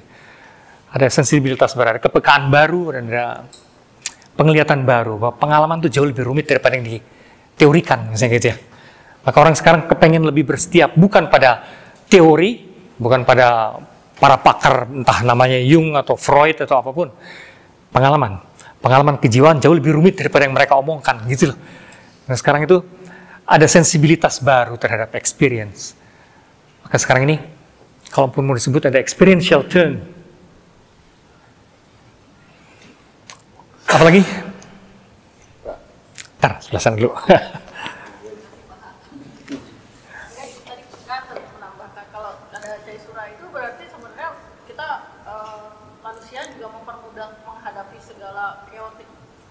yang berkompleks Pak, menurut saya. Iya. Tadi Bapak bilang kan kalau menangani teknologi itu jangan melihat apa yang ditutupi juga. Saya jadi menganggap kayak saya jadi menafsirkan kayak di Alkitab kan si Thomas itu dia percaya ketika Yesus sudah dari depannya dan tangannya bisa dimasukkan ke dalam luka yang di perut Yesus gitu. Jadi dari zaman di situ sebenarnya sudah ditekankan bukan jangan dianjurkan kalau manusia itu jangan percaya apa yang dilihat saja, tapi juga apa yang dirasakan, apa yang bisa direaksikan, apa yang bisa dirasakan. Iya, jadi sekarang tuh orang juga mulai menyadari dalam arti gini, ya fenomenanya banyak, tapi orang sebenarnya mulai sadar bahwa dunia yang semata-mata visual itu pincang, gitu loh. Jadi orang membutuhkan persentuhan, meraba, mengecap, itu tuh dunia yang lebih total ini ya, pengindraannya gitu. Itu selalu, maka dalam dunia bisnis pun sekarang kan orang yang mereka jual akhirnya bukan cuma benda atau apa, tapi pengalaman gitu kan. Nah itu experiential turn itu. Di mari saya ngobrol-ngobrol sama para entrepreneur muda gitu yang sukses. Umumnya mereka bilangnya gitu. Akhirnya yang gue jual bukan benda, akhirnya yang gue jual bukan hotel, gitu, tapi pengalaman yang unik, bukan makanan tapi pengalaman, gitu. Ya makanan enak oke, tapi ambience yang bagus, suasana yang bagus, dan keunikan pengalaman yang bagus, gitu. Pengalaman dalam arti itu menunjukkan itu ya. Itu menunjukkan totalitas penginderaan segala macam. Sekarang orang membutuhkan itu. Menurut saya sih itu kayak upaya balance ya. Balance yang menarik. Jadi kalau terkait dengan permasalahan antara publik, saya juga suka menarik lihat di kalau di internet misalnya, saya suka googling gitu, mencari gitu ya kata ghost gitu dalam masyarakat ini. Ghost pakai kata kuncinya itu kan karena biar yang kedua situs mereka. Itu saya takjub juga ya, koleksi mereka tentang hantu itu minim karena biasanya cuma kilatan cahaya di foto gitu ya. Mereka dari foto ada cahaya lewat gitu ya, ini hantu gitu ya. Kayak kali sedikit gitu kayak orang gitu. Saya pikir itu karena mentalitas mentalitas mereka nggak percaya pada itu yang membuat itu tidak. Kan berbeda sekali ketika orang Indonesia dibawa ke depan pohon bambu di malam hari gitu ya, disimpan di sana, mereka langsung akan bayangkan kuntilanak atau seorang kakek di sana gitu ya, maksudnya itu ya. Nah, tapi permasalahannya kalau memang ada permasalahan saya dari suatu itu tampak gitu ya, apakah realitas itu betul-betul hanya karena lompatan ini Pak ya, lompatan mental itu lontaran mental saja, ataukah memang apakah enggak itu hanya karena ini? Saya tuh ingat film Highlander itu menarik konsepnya ini dalam konteks ini. Si Duncan MacLeod ini melawan, biasanya dia melawan sama Highlander dan harus membawa kepalanya agar dia bisa hidup lebih abadi. Tapi satu ketika dia menghadapi iblis. Nah si iblis ini gimana pun nggak bisa kalah, gitu. Sampai pada satu titik akhirnya dia mencoba mengalahkan si iblis itu dengan kamu nggak ada, itu nggak ada. Dan dia bilang nggak ada. Iblis itu mencoba meyakinkan diri bahwa saya ada, enggak. Dan tiba hilang. Ini maksudnya itu, apakah jangan-jangan karena kita percaya sesuatu itu manifest, tapi kan memang tidak ada ya. Dia itu hanya perlu kita percaya itu melihat aja gitu. Atau hanya betul masalah lontaran mental aja gitu. Iya, itu bagian dari misteri yang saya kira mesti dipecahkan. Tapi yang saya kira kalau melihat kerangka yang sekarang ya, bahwa semua itu tidak bisa dilihat sepihak seperti itu. Artinya tidak bisa dilihat bahwa itu semata-mata proyeksi dari kita. Tapi saya kira sifatnya relasional ya. Sekarang saya kok rada percaya pada kata kunci baru ini, relasionalitas gitu. Itu kan sebabnya juga, taruhlah kalaupun hantu itu ada gitu kan ya. Kenapa dong wujudnya kok bisa beda-beda? Kenapa orang di sono misalnya yang taruhlah di Inggris juga kota itu negara hantu ya. Itu artinya orang percaya banyak juga ke hantu. Ada gedung-gedung tua segala macam juga banyak hantunya. Tapi kenapa tidak melukiskannya kayak pocong, terus kayak kuntilanak yang gerowong. Sementara orang Cina membayangkannya lain lagi gitu, yang gini gitu. Yang kita nggak pernah kebayang kayak gituan. Jadi manifestasinya itu seperti apa? Saya kira itu sebagiannya juga sangat kultural gitu ya. Itu sangat kultural. Itulah menunjukkan bahwa imajinasi kita juga sebenarnya dibentuk oleh itu. Tapi bahwa ada the real. Nah saya melihatnya begini. Bahwa ada the real gitu ya. Bahwa itu bukan semata-mata karangan kita, saya kira itu juga benar. Tapi masalahnya itu the real ini tampil sebagai apa? Atau aspek apa dari the real itu yang kita tangkap? Nah itu sangat ditentukan oleh kultur dan latar belakang kita. Maksudnya gitu. Tapi itu tidak berarti dalam dunia filsafat itu disebutnya solipsisme. Kita hanya berputar-putar pada dunia kita sendiri. Enggak. Menurut saya, apapun yang kita lihat, yang kita tangkap di situ, sebenarnya memperlihatkan aspek itu juga gitu ya. Hanya kemudian kita melihat berbagai aspek yang berbeda. Saya kira kompleksitas itu sekarang tak terelakkan ya. Mau nggak mau. Jadi sistem hitam putih itu makin nggak memadai untuk kita. Untuk melihat hitam putih. Bahwa ini hanya ini dan bukan itu. Itu udah kuno sekali gitu zaman sekarang itu. Apalagi? Oh ya, yang belum. Tadi menarik tentang pembicaraan dunia citra. Tapi yang mungkin dimulai dari apa? Yang paling titik kulminasinya dari zaman Renaissance, setahu saya.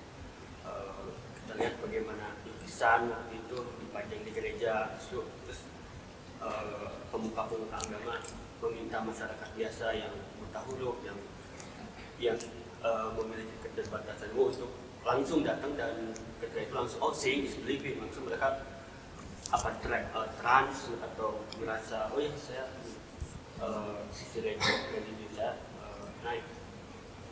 Juga banyak seniman waktu itu yang sadar tentang saya seperti Sandro Botticelli yang justru menentang adanya bentuk ilusi dari manusia atau bentuk, makanya dia menggambar saya mau menggambar sesuatu yang sangat dewa, tapi dalam bentuk manusia, atau gerakan Manderism yang ingin memanusiakan seorang dewa, atau bahkan Caravaggio yang ingin membuat Yesus seolah-olah hidup pada abad 17 itu.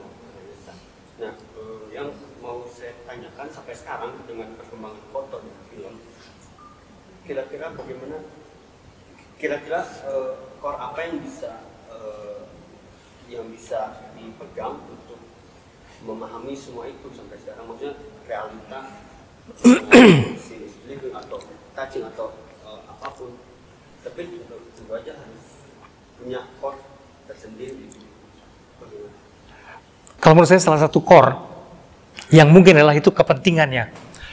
Tadi ilustrasi yang bagus, bagaimana seni rupa digunakan oleh gereja di abad pertengahan untuk mengajar agama sebenarnya. Awalnya gitu. Dan karena orang-orang ini buta huruf dan kurang biasa bermain konsep, jadi dikasih gambar aja gitu ya. Gambar Bunda Maria, gambar Yesus, apalah kayak gitu-gitu untuk ngajar agama. Sebenarnya kepentingan katekesi namanya. Tapi bahwa kemudian ada kepentingan lain di situ. Bukan hanya untuk ngajar agama, bahkan juga kritik terhadap agama. Mulailah sudah perdebatan ikonoklasme dan segala macam, artinya sejauh mana kita boleh pakai simbol atau tidak boleh pakai simbol, gitu kan ya. Nah kayak gitu-gitu. Itu akhirnya kalau kita melihat riwayat itu semua adalah riwayat adu kepentingan. Kepentingan apa? Misalnya kepentingan kita sekarang adalah kalau kita merasa bahwa budaya yang over visual ini itu pincang gitu. Dan itu pemiskinan batin, gitu ya, pemiskinan batin karena betul-betul tidak memperhatikan pencerapan, pendengaran atau apapun. Nah kalau kepentingan kita itu, ya tinggal aja segala kultur visual hari ini yang de facto menjadi primer kita sekunderkan atau kita tersierkan gitu. Jangan kita anggap penting. Misalnya sebenarnya gitu. Saya nggak tahu apa yang Anda maksud dengan core, tapi saya membayangkan core itu sikap batin kita sebetulnya terhadap milieu environment seperti ini. Harusnya gimana? Membiarkan diri didikte oleh itu, atau kita yang mesti mendikte, gimana gitu? Saya kira core-nya adalah itu, kepentingan kita sebenarnya apa? Dengan kata lain, kesadaran macam apa yang ada di kepala kita sebenarnya. Karena kalau kepentingannya lain, misalnya, wah dengan cara ini, saya menemukan, saya tahu ada orang-orang tertentu yang menemukan variasi ego yang luar biasa. Dia misalnya lewat lewat Facebook dia menampilkan sisi diri yang tertentu, lewat Twitter dia sisi diri yang tertentu, dan seterusnya gitu kan ya. Lewat berbagai kemungkinan itu, dia seperti menjadi lebih kreatif melihat, mengaktualisasi berbagai kemungkinan dirinya. Nah kalau kepentingannya itu, wah nikmati aja sih. Nikmati aja. Dunia cyberspace. There's nothing wrong with it. Gitu kan ya. Tergantung kita, apa yang ada di kesadaran kita, dan lantas kepentingan kita apa menurut saya. Dan saya nggak tahu ya, sejauh mana orang kan suka bilang bahwa lewat cyberspace sekaligus kita tuh dikontrol oleh untuk kepentingan-kepentingan yang lebih besar. Saya nggak tahu apakah sefatal itu situasinya. Karena saya makin lebih percaya bahwa resipien, kalau pakai teori komunikasi, itu tuh aktif loh. Artinya individu itu yang memainkan itu juga jangan dianggap pasif, yang hanya menikmati, itu tuh aktif juga. Aktif membentuk ulang segala imaji yang ditawarkan di pasar gitu ya. Saya kira kesalahannya pada kaum yang anti kapitalis seringkali membayangkan seakan-akan individu itu dicekokin terus gitu kan ya, betul-betul menjadi kayak kambing congek yang hanya mengkonsum. Menurut saya para konsumer itu aktif loh, membentuk dengan caranya sendiri dan memanfaatkan dengan caranya sendiri gitu.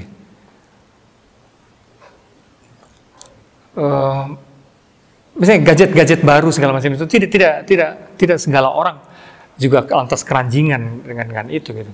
Banyak orang yang cukup waras yang kekeh aja pakai HP kuno gitu karena merasa gue nggak butuh masalahnya. Ya asik sih Facebook sejauh gue tahu, cuman gue nggak butuh gitu dan nggak ada waktu juga. Nah itu tuh banyak gitu loh, banyak, dan itu menurut saya sikap aktif yang gitu. Apalagi? Ini Pak, tapi kalau di dalam otak, kalau yang bermain itu adalah sel, dan sel punya kecerdasan. Dia kita tarik itu ke dalam tubuh, dan tubuh adalah bagian dari tadi di dalam jaringan. Apa kemudian ini juga di dalam konteks global itu sel, milik satu sel saja di dalam satu hal yang global. Nah pada titik itu ada kecenderungan orang untuk melihat bahwa sebetulnya satu gitu. Pada akhirnya ya, ini menarik kalau mau tidak mau lantas memasuki wilayah metafisika ya. Metafisika dalam arti penglihatan yang lebih jauh daripada sekedar omongan sains.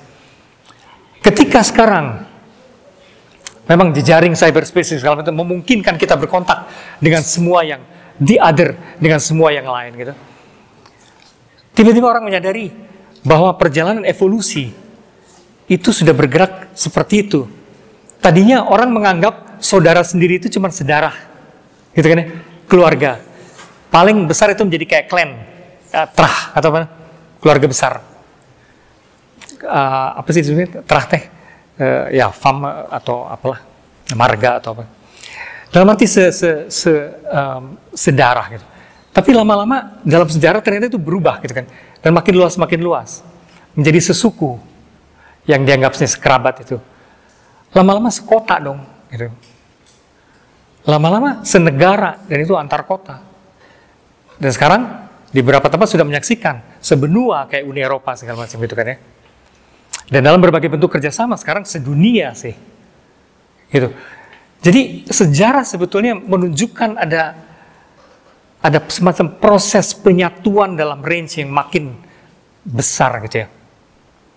Itu pertama kalau dilihat dari sudut sejarah. Dan di situ orang intuisi bahwa we are one itu makin terbentuk ya. Tapi sebenarnya sekarang juga orang mulai dalam experiential turn itu, orang juga mulai sekarang lewat berbagai tayangan di media massa gitu ya. Bagaimana orang dari berbagai suku yang berbeda, bangsa yang berbeda, ras yang berbeda, agama yang berbeda, dalam situasi-situasi yang gawat, tiba-tiba melupakan semua perbedaan itu gitu kan ya. Dalam rangka menolong Sederhananya ketika ada orang ketabrak gitu, orang kan tidak bertanya mengenai agama, suku atau apapun. Orang menolong aja gitu kan ya. Nah, sensibilitas terhadap itu juga makin kuat. Itu nongol di berbagai film yang akhir-akhir ini bermunculan. Masih ingat Babel segala macam kayak gitu tuh, film-film tipe itu gitu kan. Dan itu makin banyak gitu ya. Film serupa itu. Kebetulan saya mengkoleksi film-film kayak gitu. Tumpukan saya makin banyak gitu ya. Makin tinggi. Itu ternyata film tipe begitu makin memperlihatkan bahwa sekat-sekat cesura itu maksudnya itu memang ambrol.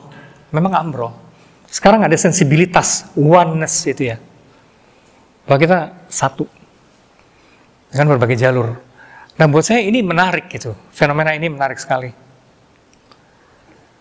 Sebenarnya waktu tsunami itu ya, waktu itu saya di Eropa, dan saya ingat ketika pas momen tsunami itu orang berapa menit ya, 3 detik atau apa, disuruh berhenti gitu loh. Suruh apa, semua kegiatan berhenti kan, hanya untuk mengheningkan cipta untuk tsunami di Aceh. Dan itu fantastis loh. Saya ngeliat di TV kok kayak tiba-tiba matung semuanya gitu. Di mall semuanya mematung gitu. Dalam sekejap gitu. Itu fantastis bahwa seluruh dunia tiba-tiba melakukan itu gitu ya. Persis seperti kalau di hari bumi orang mematikan lampu rame-rame gitu kan. Nah ini orang tiba-tiba diem. Lagi jalan semua ketika ada pengumuman orang diem gitu. Itu mengejutkan dan spektakuler untuk saya gitu. Karena saya lihat di TV, lihat apa kok semuanya diam, gitu loh. Itu kayak gitu-gitu tuh. Saya kira nongol dalam berbagai event dan fenomen kesadaran akan kesatuan itu ya. Meskipun itu tentu melahirkan kepanikan juga di berbagai orang karena lantas orang melakukan reaksi sebaliknya. Memperkeras identitas, gitu kan ya. Justru memperkeras kesukuan, keagamaan, dan segala macam itu lantas betul-betul menjadi alergi sekali terhadap segala yang berbeda. Tapi itu menurut saya kok cuma refleks ya. Itu seperti kalau orang mau kena gebuk atau gimana, orang nangkis dulu gitu loh. Menurut saya kok itu cuma refleks. Betapapun gawatnya menurut saya kok temporer ya kayaknya. Refleks itu nggak pernah sangat substantif. Itu lebih ke ketidakmampuan mencerna gitu loh, perubahan-perubahan dan ketidaktentuan. Saya kira lebih ketidakmampuan itu sehingga orang mengeraskan diri lantas apa ya gitu. Jadi sains itu bisa jadi semacam petualangan manusia. Nah, ini dia akan kualitas. Iya. Loh gini, bagaimanapun kritisnya sains terhadap diri sendiri. Sains sekarang banyak dikritik oleh para saintis sendiri, gitu kan ya. Tapi saya harus bilang,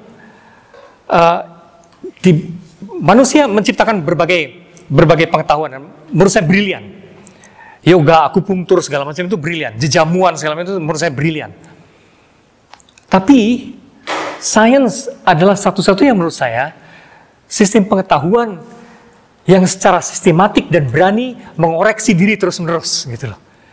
Itu tuh yang keren pada sains bukanlah bahwa dia benar, meskipun terukur atau apa. Yang keren pada sains menurut saya adalah mekanisme kritik dirinya yang sistematik dan berani. Dan nggak ada malu-malu gitu loh. Mereka memperbaiki diri terus-menerus. Menurut saya yang hebat dari sains adalah itu. Sekali lagi, bukan bahwa mereka paling benar. Dalam beberapa hal, pengetahuan-pengetahuan yang dilahirkan oleh kelompok-kelompok etnik tertentu bisa lebih dalam loh. Bisa lebih dalam. Kayak tadi mistik segala macam itu pengetahuan tertentu yang bisa lebih dalam daripada sains. Tapi pengetahuan semua yang lain itu hampir tidak mempunyai mekanisme koreksi diri yang berkesinambungan ya, dan keterbukaan terus-menerus untuk membuat dirinya dikritik gitu. Itu ya hanya sains menurut saya yang memiliki keterbukaan itu. Apa ini juga explanatory power-nya gitu ya. Karena dalam beberapa hal mungkin ilmu lain juga, tapi itu jadi masalah juga ya. Apakah semua ilmu lain harus bisa mempunyai explanatory power itu seperti sains gitu ya? Mereka punya daya penjelas yang kuat seperti filsafat atau begini. Nah, permasalahannya bagaimana ilmu lainnya apakah harus mengukur daya penjelasnya itu berdasarkan, karena saya juga suka tadi itu ya Pak Eto. Ya, ini pertanyaan yang bagus. Sama dengan pertanyaan, haruskah kita menggunakan bahasa Inggris untuk bahasa internasional gitu loh? Kira-kira seperti itu. Dan pada titik itu, kita tidak bisa bilang bahwa bahasa Inggris itu bahasa yang terbaik. Gitu kan ya? Kita tidak bisa bilang bahwa bahasa Inggris bahasa terbaik. Banyak bahasa yang jauh lebih canggih, lebih kaya, dan lebih imajinatif, lebih poetik daripada bahasa Inggris. Tapi ada kebetulan sejarah ya. Ada kebetulan sejarah yang membuat bahasa Inggris jadi apa boleh buat gitu ya. For the sake of convenience ya, artinya untuk kenyamanan ya udah terlanjur begitu gitu loh. Dulu bahasa Esperanto segala macam mau dieksperimenkan supaya adil gitu nggak jalan kan? Nggak ada bahasa Esperanto, nggak nyambung. Mungkin sekarang orang dari China berpikir bahasa Mandarin kali menjadi bahasa universal. Saya nggak tahu, karena orang China ambisinya luar biasa gitu untuk menguasai dunia ini. Tapi udah terlanjur bahasa Inggris masalahnya. Itu soal kebetulan sejarah dalam hal apa? Pertama, dulu jajahan paling banyak itu jajahan Inggris gitu kan ya. Terus kedua, sistem pendidikan misalnya, gara-gara jajahan itu sistem pendidikan ala Inggris misalnya, seperti itu. Nah, sains itu seperti itu. Sains bukan pengetahuan yang paling canggih, sama sekali bukan. Tapi bisa karena explanatory power-nya, itu pun explanatory power dalam arti kemampuan penjelasan alam mereka loh. Ini soal genre berbahasa. Kalau pakai bahasa Wittgenstein, language games. Terpaksa semua mengadopsi language game ala science gitu loh. Dan terpaksa juga jenis-jenis pengetahuan yang lain mesti menerjemahkan dirinya ala bahasa science gitu kan. Sehingga omongan mengenai hantu dan segala macam mesti menerjemahkan diri sebagai energi gitu kan ya. Sebagai energi dan terus dematerialisasi apa kayak gitu-gitu. Menjadi pakai bahasa fisika gitu kan ya. Nah, apa boleh buat? Karena itu adalah mata uang yang berlaku umum gitu kan ya. Jadi sama juga kenapa kita harus dolar pakai ukuran mata uangnya gitu, itu semua kurang lebih berjajaran gitu. Kenapa harus pakai bahasa itu untuk bahasa internasional? Kenapa ukurannya untuk mata uang itu dolar atau pound sterling? Kayak gitu-gitu. Nah, itu tuh agak susah kita menggugat karena sebagiannya itu faktor-faktor historis yang sudah membuat kita jadi kayak gitu ya. Sains itu convenience memang juga dalam arti enakan untuk menjelaskan karena itu hanyalah pencanggihan logika sehari-hari yang biasa. Kalau klinik itu kan susah membayangkannya. Bagaimanapun, kalau seseorang sakit perut, logika biasa selalu bilang kamu makan apa gitu ya. Kok bisa sampai sakit perut? Itu kan sederhana, cara berpikir sederhana. Lantas yang dipakai oleh dokter-dokter juga gitu kan. Makan apa? Karena perut itu kan sesuatu dari mulut, jadi gampang sekali rute pemikiran biasa, hanya dipercanggih dalam kedokteran gitu. Kalau klinik kan rumit, musuhmu siapa kalau sakit perut gitu? Apa hubungannya antara sakit perut dengan musuh gitu kan? Agak jauh gitu ya. Meskipun nanti si dukunnya bilang ya di perut kamu ada sendal, ada jarum, ada katel, itu, tapi hubungannya susah. Itu tidak ini ya, seperti itu ya. Asosiasi logikanya kejauhan gitu kan. Terus kalau pakai feng shui segala macam itu lebih rumit lagi gitu kan ya. Apa gitu nyambungnya gitu. Nah kalau sains tuh kepanjangan dari logika sehari-hari. Dari sudut itu ya memang paling enakan aja gitu ya. Baik, saya kira cukup ya. Oke. Terima kasih, selamat sore.